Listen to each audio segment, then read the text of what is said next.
یا ایها الذین آمنوا کتب علیکم الصیام کما کتب علی الذین من قبلکم لعلکم تتقون. محترم کتونکو ناظرینو، الله تبارک و تعالی په قرآن پاک کې فرمایي ای د ایمان خاوندانو په تاسو روژې د رمضان فرض دي لکه څرنګه ما په مخکینی امتونو باندې فرض کړی وي، د دې دپاره چې تاسو پرهیزګاره او تقوادار شو. یقینا چې روژې نیول دا د تقوا دپاره یوه ذریعه او یوه وسیله وه. په مخکینی امتونو باندې هم روژې فرض وي، خو په یهودیانو او په عیسایانو باندې روژه د رمضان فرض وه.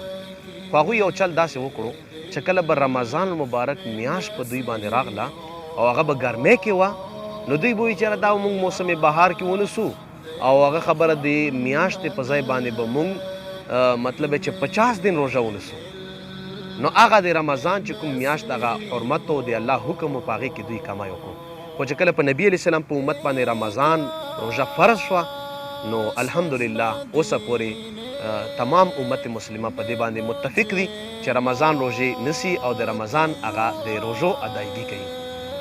په دا کې ورونو یو مهمه مسله زه تاسو په وړاندې ذکر کوم، خاص کر زنانه یا ځینې داسې مشران چې هغه ډېر زیان ته داسې بیټیمه شیخان یي، بیټیمه شیخان او بیټیمه روژهدار او بیټیمه منځګزاره. دا بیټیمي او دا بیټیموالی نه دی پکار، ځکه چې موږ اسلام یو بهترین اسانچه دی، موږ اسلام یو ښکلی دین دی، یو دستور دی، یو واضحه لاره ده. ځینې ملګري داسې وي چې هغه د برات میاشتې یعنی د شعبان د میاشتې 15 یا 26 شي نو بیا مطلب چې دوی په روژو باندې سر شي او سر شي او سر شي او سر شي او هغه رمضان 15 پې زیاتې ونیسي، 15 د برات والا شي او ورسره مطلب چې څه روژې چې وي هغه ورسره نورې. نو تقریبا چې اختر راځي نو د 35 یا 34 یا 33 روژې نیولې وي.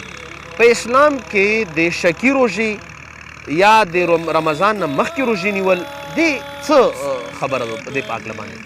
اسلامي مسله خو دا و چې د رمضان د روژو نه مخکې خاص کر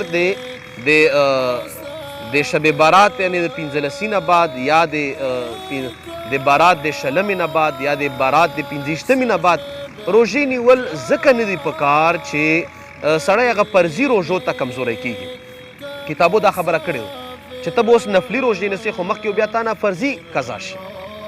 عمار ابن یاسر رضی الله تعالی عنه چې دا د حضور علیه السلام یو مشهور صحابي دی او دا حدیث را نقل کړی ابو داود شریف او نسائی شریف. دی مبارک فرمایي چې چا د شک ورځې روژه ونیوه، د شک ورځې روژه چې چا ونیوه نو د حضور صلی الله علیه وسلم نافرمانی وکړه او د حضور علیه السلام مبارک مخالفت وکړه. نورونو الله دپاره چې کله په غونډ ملک کې اعلان وشي چې یاره سبا روژه ده، پکار دی چې موږ روژه په تابیا باندې ونیسو.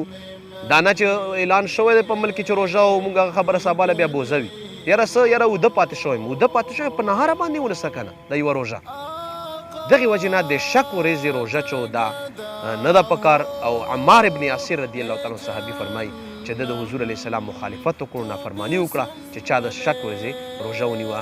موږ تاسو له پکار دی چې خپلو علماو ته رجوع وکړو، اعلان ته غوږ ونیسو چې کله د روژې اعلان وشي چې روژه ونیسو، چې کله د اختر اعلان وشي اختر وکړو. الله تعالی موږ تاسو له په دې مسایلو باندې د عمل کولو توفیق را نصیب.